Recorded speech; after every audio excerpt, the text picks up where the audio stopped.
Stepney's visit to Sir Topham Hatt's railway was coming to an end. "We shall miss you," said Sir Topham Hatt. Then he turned his attention to all the other engines. "My railway is very busy, and I'm pleased with you, but you need help. A diesel is all that's available. Please do your best to avoid any disturbances." "What does that mean?" whispered Duck. "That means this diesel is difficult," snapped James. And he was. The diesel surveyed the shed.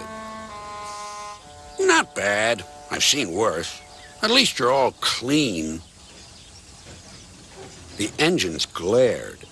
"It's not your fault, but Sir Topham Hatt should scrap you and get engines like me. A fill of oil, a touch on the starter, and I'm off. No bother, no waiting.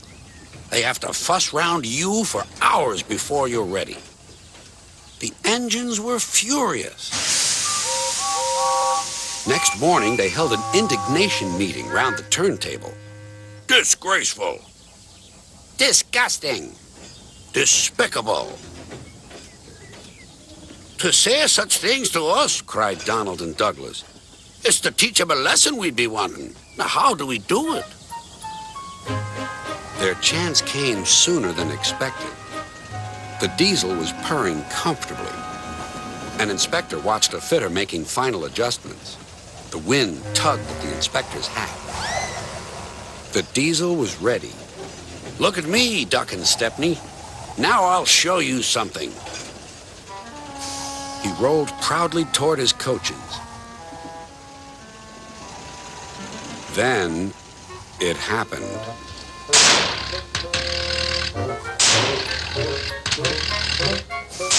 Shaking and spluttering, the diesel stopped.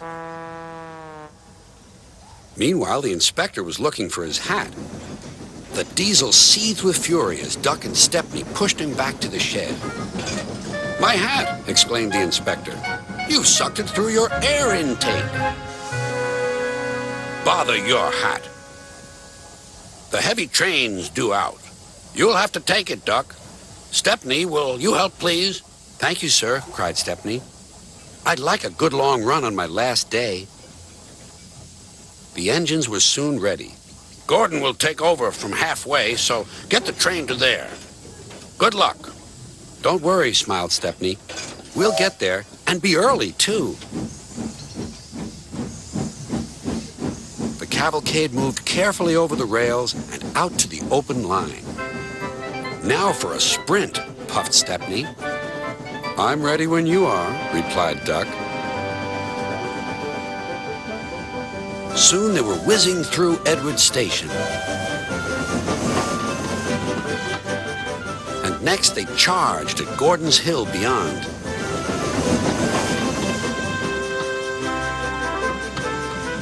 They felt the drag of the heavy coaches here. It was hard work.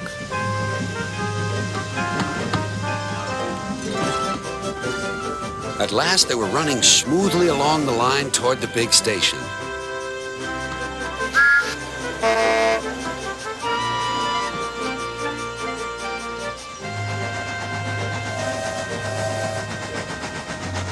"Hello, you're early," said Gordon. "That's one in the headlamp for old Diesel.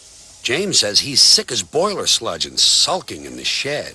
Serves him right for saying we're out of date." And Gordon chortled away. Next day, everyone came to say goodbye to Stepney.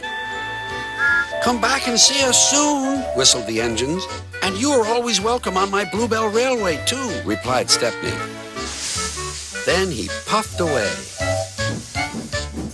And what about Diesel? He'd slipped out while no one was looking. But he left two things behind: a rather nasty smell and a battered bowler hat.